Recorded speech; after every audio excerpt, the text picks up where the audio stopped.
Hello everyone, welcome to the channel prepare with Ichha. देखिए GS5 की जो हमारी सीरीज़ चल रही है उसमें मैं आप लोगों को ऑलरेडी बता चुकी हूँ कि हम जो नंबर आगे रहता है वो इसका सीक्वेंस रहता है सिलेबस का। ठीक है, ये सिलेबस के जो पॉइंट्स हैं उसका सीक्वेंस रहता है, तभी आपको सबसे पहले 11 दिखता है क्योंकि वो लैंड रिफॉर्म्स वाला हमने टॉपिक किया था। तो ये कन्फ्यूजन मत रखिएगा। बाकी जिसका जो पार्ट रहता है, मान लीजिए फर्स्ट पॉइंट का के 3 वीडियोस हैं तो आगे 1 फिर 2 और 3 ऐसे लिखा रहता है। ठीक है, तो फिलहाल हमने 1 2 भी कर लिया है और हम थर्ड वाले पॉइंट पर हैं। थर्ड वाले पॉइंट में पोस्ट 1857 का जो पीरियड है, जो मॉडर्न हिस्ट्री का पीरियड है, वो आज हम थोड़ा सा करेंगे और एक वीडियो और आएगा, उसमें हमारा सब कंप्लीट हो जाएगा। देखिए मॉडर्न हिस्ट्री मेरे ख्याल से जो भी ये वीडियो सुन रहा है सबको पता होगी। ठीक है, सबने अच्छे से पढ़ा होगा, प्री के लिए तो पढ़ा ही होगा और कुछ लोगों ने शायद GS1 के लिए भी पढ़ा हो। तो इस वीडियो में हम मॉडर्न हिस्ट्री की जो यूपी स्पेसिफिक पॉइंट्स हैं बस उन्हीं को डिस्कस करेंगे। ठीक है, उससे ज़्यादा नहीं डिस्कस करेंगे क्योंकि अगर आप किसी भी बुक में भी देखें जो यूपी स्पेशल पेपर्स की आ रही हैं तो उसमें मॉडर्न हिस्ट्री के पार्ट्स की उन्होंने पूरी हिस्ट्री दे रखी है। ठीक है, और साथ साथ में यूपी वाले पॉइंट्स हैं, लेकिन जब हम GS1 में उसको कर रहे हैं तो फिलहाल हमें नोट्स बनाते वक्त उसकी ज़रूरत नहीं है। ठीक है, जब हम GS5 का पेपर देने जाएंगे, जब हम आंसर्स लिखेंगे तो हमें ज़रूर कुछ ना कुछ एक्स्ट्रा पॉइंट्स लिखने पड़ेंगे अपार्ट फ्रॉम यूपी की, मतलब थोड़ी सी कहानी बांधनी पड़ेगी।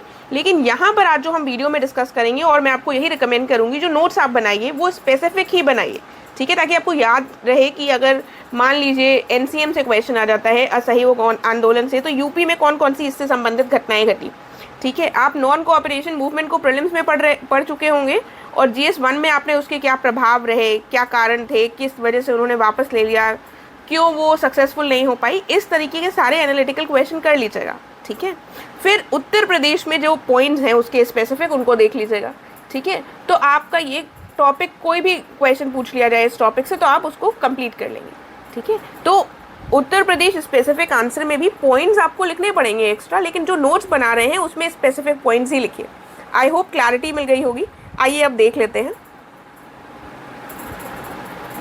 देखिए, तो सबसे पहले जो हम पढ़ेंगे वो राष्ट्रवाद की जो शुरुआत होती है भारत में। आप देखते हैं कि 1857 का रिवोल्ट तक हमने देख लिया था चीज़ों को। अब 1857 के रिवोल्ट के बाद क्या होता है कि उत्तर प्रदेश जो है उसमें इतना ज़्यादा फोकस नहीं होता। ये यूपी लिखा है लेकिन ये वाला हमारा यूनाइटेड प्रोविंस होगा, उत्तर प्रदेश नहीं। ठीक है, उत्तर प्रदेश नाम बाद में आया, जहाँ पर भी यूपी है उसको यूनाइटेड प्रोविंस समझिएगा।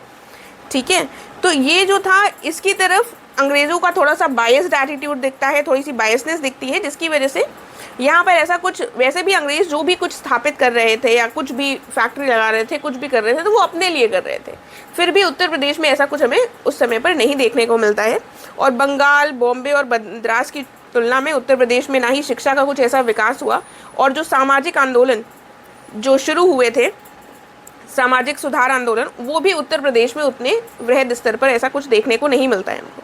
ठीक है, फिर हम देखते हैं कुछ जो सामाजिक सुधार आंदोलन है उसके संबंध में स्पेसिफिकली ये पॉइंट है, तो उसके संबंध में हम देखते हैं कि उत्तर प्रदेश कल्चरली स्टैग्नेंट रहा।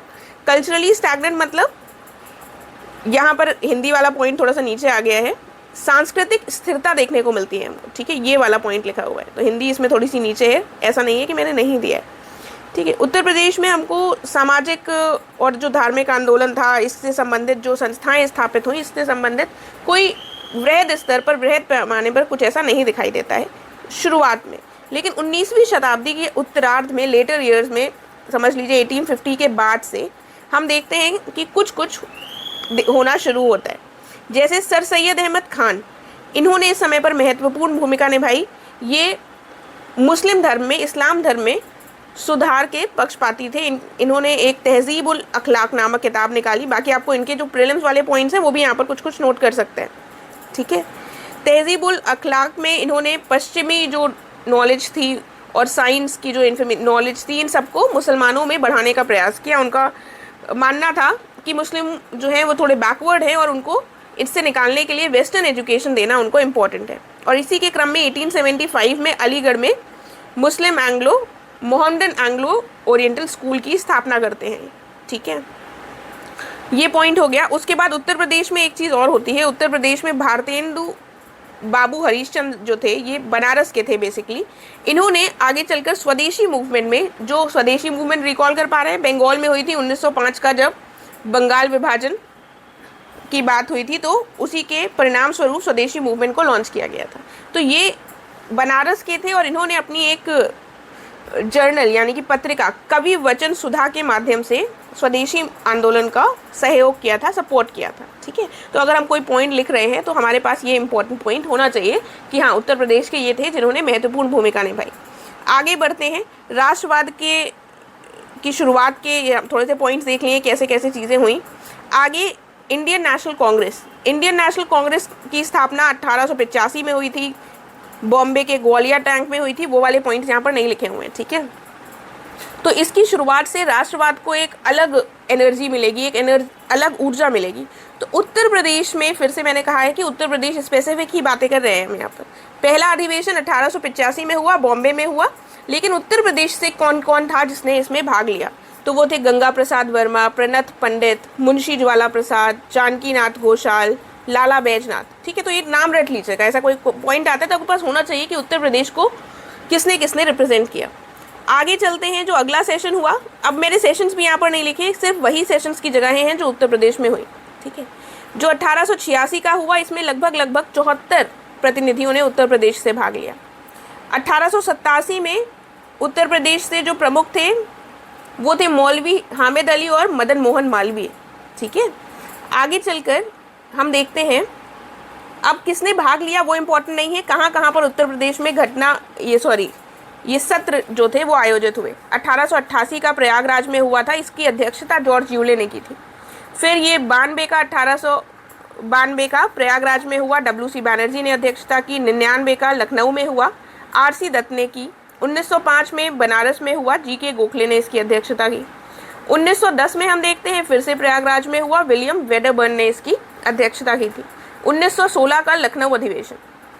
ठीक है, अब देखिए, अब यहाँ पर हम लखनऊ जो पैक्ट हुआ था इसके क्या इम्पैक्ट थे या फिर इससे क्या क्या रीजंस थे। मुस्लिम लीग और इंडियन नेशनल कांग्रेस आपस में हमें देखते हैं कि दोनों के बीच में आपस में मेल मिलाप बढ़ता है। ठीक है, जो एक्सट्रीमिस्ट और मॉडरेट्स थे उनके बीच में सुलह हो जाती है। ठीक है, तो लखनऊ पैक्ट हम यहाँ पर नहीं डिस्कस करेंगे, वो आपने हिस्ट्री में पढ़ा होगा, वो कर लेंगे। यूपी स्पेसिफिक क्वेश्चन पूछा जा सकता है क्योंकि ये पैक्ट जो हुआ था लखनऊ में हुआ था, उसको आप GS 1 में कंप्लीट कर लेंगे, ये मैं मानकर चल रही हूँ, इसीलिए यहाँ पर मैं उसके बारे में डिटेल से नहीं डिस्कस कर रही हूँ। ठीक है, देन 1925 में कानपुर में अधिवेशन होता है, सरोजनी नायडू इसको हेड करती हैं। फिर 1936 का लखनऊ में हुआ, जवाहरलाल नेहरू ने किया। 1946 में मेरठ में हुआ, JB कृपलानी ने इसको हेड किया। ठीक है, तो इन अधिवेशन में जो भी इंपॉर्टेंट अधिवेशन है उनमें क्या क्या हुआ ये सब आपको पता है। थोड़ी सी लोकेशंस याद रख लीजिएगा कहाँ कहाँ पर अधिवेशन हुए हैं, पॉइंट बनाने में आपको काम आएगा। उसके बाद आता है उत्तर प्रदेश कांग्रेस समिति। देखिए, उत्तर प्रदेश में कांग्रेस समिति जो स्थापित हुई उसके बारे में बात करेंगे। आपको पता है कि इंडियन नेशनल कांग्रेस जो थी ये 1885 में स्थापित हो गई थी, तो अब इसका प्रसार हो रहा था, ये स्प्रेड हो रही थी ऑल ओवर इंडिया। तो हर प्रोविंस में एक एक कमिटीज स्थापित हो रही थी। सिमिलरली उत्तर प्रदेश में भी स्थापित हुई और पहली जो कॉन्फ्रेंस हुई थी इसको मोतीलाल नेहरू ने हेड किया था 1908 में। ठीक है, उसके बाद हम देखते हैं ये जो समिति थी 1910 तक कांग्रेस का संगठन प्रांत के कई जिलों में हमको देखने को मिलता है कि ये फैल गया था। कई जिलों में ये हमें समिति का प्रभाव प्रचार प्रसार देखने को मिलता है। फिर आगे बढ़ते हैं, अक्टूबर 1920 आता है और प्रोविंशियल कॉन्फ्रेंस होती है, यानी कि कुल मिलाकर एक इसका अधिवेशन होता है मुरादाबाद में। ठीक है, उसके बाद इसके हेड किसने किया था? डॉक्टर भगवान दास ने। इसी समय पर गांधी, मोतीलाल नेहरू, मदन मोहन मालवीय सब लोगों ने इसको मुरादाबाद वाले सेशन को अटेंड किया था अक्टूबर 1920 में। ये महत्वपूर्ण इसलिए हो जाती है कि इसी के बाद NCM यानी कि असहयोग आंदोलन जो था वो लॉन्च होने वाला था। इसके समय पर कुछ इम्पॉर्टेंट चीज़ें यहाँ पर घटित होती हैं। क्या क्या होता है? गांधी जी के द्वारा जो प्रस्ताव था असहयोग का उसको यहाँ पर पारित किया गया। दिसंबर 1920 में जो प्रस्ताव लाया गया था उसको यहाँ पर अपनाया गया था इस सेशन में, और कांग्रेस का जो नया संविधान था उसको भी स्वीकार किया गया। तो इसीलिए ये वाला जो सेशन था मुरादाबाद का ये इम्पोर्टेंट हो जाता है। ठीक है, उसके बाद बात आती है अक्टूबर 1921 में एक यूपी कांग्रेस की मीटिंग होती है आगरा में। इसको हसरत मोहानी जो थे वो हेड करते हैं और इस समय पर डिसाइड किया गया था कि हम बाइकआउट करेंगे, बहिष्कार करेंगे और ब्रिटिश क्राउन को पूरी तरह से बहिष्कार करेंगे और पूर्णतः इसको सफल बनाने का निर्णय लिया गया। आपको पता है ये कौन सा समय था? फिर से असहयोग आंदोलन वाला समय था और इस समय पर पूर्ण बहिष्कार को बढ़ावा देने की इसमें बात की गई। ठीक है, अब हम आ जाएंगे नॉन कोऑपरेशन मूवमेंट यानी कि असहयोग आंदोलन में। असहयोग आंदोलन के समय क्या क्या यूपी में घटना घटित हुई, किस चीज़ का निर्माण हुआ, कौन से लीडर्स थे, हम वही डिस्कस करेंगे। ठीक है, आई होप आप लोगों को ये थोड़ा शॉर्टकट है, लेकिन मेरे हिसाब से मॉडर्न हिस्ट्री अगर आप अच्छे से पढ़ चुके हैं तो यही शॉर्टकट अपनाना चाहिए। क्यों इतनी डिटेल फिर से पढ़नी है? ठीक है, आंसर में लेकिन लिखनी है, ये मत सोचिएगा कि आंसर में नहीं पूछा जाएगा या नहीं लिखनी होगी, आंसर में बिल्कुल लिखना है, लेकिन GS 5 के नोट्स में इतना ज़्यादा डिटेल में बनाने की ज़रूरत नहीं है। तो ये काशी विद्यापीठ इस समय पर बनारस में स्थापित हुआ। मुस्लिम विद्यापीठ अलीगढ़ में स्थापित हुआ था असहयोग आंदोलन के समय ही। असहयोग आंदोलन के जो उत्तर प्रदेश से प्रमुख नेता थे वो जवाहरलाल नेहरू, मोतीलाल नेहरू, गोविंद वल्लभ पंत, मदन मोहन मालवीय, बाबा राघव दास, ये सारे लीडर्स थे। और असहयोग आंदोलन को वापस लिया गया था गांधी जी के द्वारा। क्यों लिया गया था? चौरी चौरा घटना के बाद उसको वापस ले लिया गया था, जो चौरी चौरा का कांड था। 4 फरवरी 1922 को यह घटना घटित हुई जिसमें एक पुलिस स्टेशन को जला दिया गया था विद्रोहियों के द्वारा। ठीक है, उसके बाद अहिंसा की जो सिद्धांत था, जो नॉन वायलेंस का जो सिद्धांत था, इससे भटक गए थे और आंदोलन पर इसका गहरा प्रभाव भी देखने को मिलता है। गोरखपुर, चौरी चौरा कहाँ पड़ता है? गोरखपुर में। यहाँ पर सत्याग्रहियों की बेसिकली एक बैठक होनी थी, वो निर्धारित किया गया था कि बैठक होगी। तो सत्याग्रहियों ने बैठक से पूर्व एक जुलूस निकाला और ब्रिटिश सरकार के विरुद्ध उन्होंने कुछ नारे दिए। ठीक है, उसके बाद हम देखते हैं कुछ पुलिसकर्मी जो थे उन्हें सड़क से हटाने लगे, जैसे ब्रिटिशर्स की जो नीतियां थी एक्सप्लॉयटेटिव, और ये इन सब के कारण जो सत्याग्रही थे उनको गुस्सा आ गई, नाराज़ हो गए, जिसकी वजह से हम देखते हैं जब पुलिस वालों पर उन्होंने हमला कर दिया और पुलिस वाले जब चौरी चौरा स्टेशन के अंदर अपने आप को बंद कर लिए जाकर, तो वहाँ पर उसमें आग लगा दी, जिसकी वजह से लगभग 22 पुलिसमैन जो थे उनकी मृत्यु हो गई। और गांधी जी ने इसी वायलेंस के बारे में जब उनको जानकारी मिली तो उन्होंने इसको विड्रॉ कर लिया था मूवमेंट को। ठीक है, 12 फरवरी को बारदोली में थे गांधी जी जब उन्होंने असहयोग आंदोलन को वापस ले लिया था। अब असहयोग आंदोलन के जो प्रमुख पॉइंट्स हैं उत्तर प्रदेश से रिलेटेड वो आपको पता चल गया। इसका थोड़ा सा प्रभाव देख लेते हैं। असहयोग आंदोलन को वापस लेने के कारण क्या था? चौरी चौरा। चौरी चौरा जो इंसिडेंट था, इसका प्रभाव सबसे पहले क्या देखने को मिलता है कि कांग्रेस की रणनीति में बदलाव। कांग्रेस ने, गांधी जी कांग्रेस के सदस्य थे, उन्होंने इस मूवमेंट को विड्रॉ कर लिया। तो कांग्रेस में 2 तरह के मत आ गए। एक आपको पता है प्रो चेंजर्स, जिन्होंने कहा अब हमें बदलाव की ज़रूरत है। कुछ लोगों ने कहा नहीं, हमें कोई बदलाव की ज़रूरत नहीं है, गांधी जी कह रहे हैं अब रचनात्मक कार्यों में लग जाओ, कंस्ट्रक्टिव वर्क में, जिसमें लोगों की सहायता करो। ठीक है, तो उनको नो चेंजर्स कहा गया। प्रो चेंजर्स थे, प्रो चेंजर्स में मोतीलाल नेहरू, ठीक है, और CR दास लोग थे, जिसमें इन लोगों ने, प्रो चेंजर्स जो थे, इन्होंने ही स्वराज पार्टी बनाई थी। राइट, तो उतनी हिस्ट्री में नहीं जा रहे हैं। तो एक ये हमें कांग्रेस की स्ट्रैटेजी में शिफ्ट देखने को मिलता है। उसके बाद स्वतंत्रता संग्राम में अहिंसा की जो भूमिका थी वो और ज़्यादा मजबूत हो गई। गांधी जी ने जो नॉन वायलेंस के चक्कर में मूवमेंट को वापस ले लिया था, तो इससे अहिंसा, नॉन वायलेंस जो पॉइंट था वो और ज़्यादा स्ट्रॉन्ग हो गया। ठीक है, और एक चीज़ और क्या हुई, इम्पैक्ट, अंग्रेज़ों की जो नीति थी वो और ज़्यादा कठोर हो गई, और ज़्यादा उनका जो शोषण था वो बढ़ गया। ठीक है, तो ये अब ये चौरी चौरा इंसिडेंट से रिलेटेड क्वेश्चन आता है, तो फिर उसमें आप इम्पैक्ट तो पढ़ लिया है, अब आप इसको कंक्लूड इस तरीके से कर सकते हैं। भारतीय स्वतंत्रता आंदोलन के संदर्भ में इसका अत्यधिक महत्व है। इसने आंदोलन की रणनीति और दर्शन को आकार दिया है, अहिंसा के प्रति प्रतिबद्धता को मजबूत किया है, और भारत में ब्रिटिश शासन के खिलाफ एक स्थायी प्रभाव छोड़ा है। ठीक है, तो ये कंक्लूजन्स कई हम थोड़े से लर्न कर रख सकते हैं। उसके बाद लेकिन अब आपसे पूछ लिया जाए, जैसे क्वेश्चन 2023 में आया भी है, role of UP in NCA, तो उसको आप फ्रेम कैसे करेंगे? असहयोग आंदोलन में उत्तर प्रदेश की भूमिका, ये पॉइंट्स तो आपको पता है, लेकिन कई बार हमें थोड़ी सब हेडिंग्स लर्न कर रख लेनी है। ठीक है, ये जो सब हेडिंग्स हैं ये आपके पास रहेंगी तो आपके पास थोड़ा सा कंटेंट रहेगा, वरना आपको ऐसे रोल समझ ही नहीं आएगा कि लिखेंगे ऐसे, सिर्फ ऐसे डायरेक्टली पॉइंट्स तो लिख नहीं पाएंगे। ठीक है, तो सारे उसमें ट्राई किया करिए, सब हेडिंग्स जहाँ तक संभव हो वहाँ तक सब हेडिंग्स लर्न कर लिया करिए। लीडरशिप और मोबिलाइजेशन, अब उत्तर प्रदेश में हमने स्ट्रॉन्ग लीडर्स वाला पॉइंट देखा, जवाहरलाल नेहरू थे, मोतीलाल नेहरू थे, सब लीडर्स थे।